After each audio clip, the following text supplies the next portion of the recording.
you know that if you snore in UK, the UK government pays you £500 per month?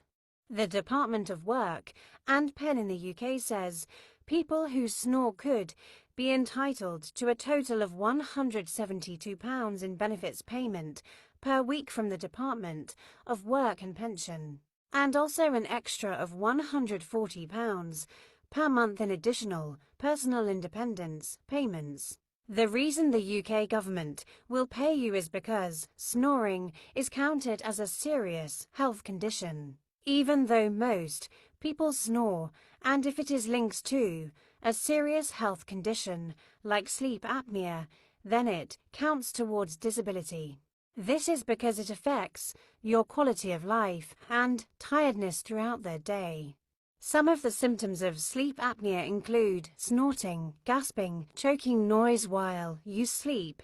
If your snoring is actually a serious health condition, then you can actually claim the £518 a month by contacting the Department of Work and Pensions for more inquiry.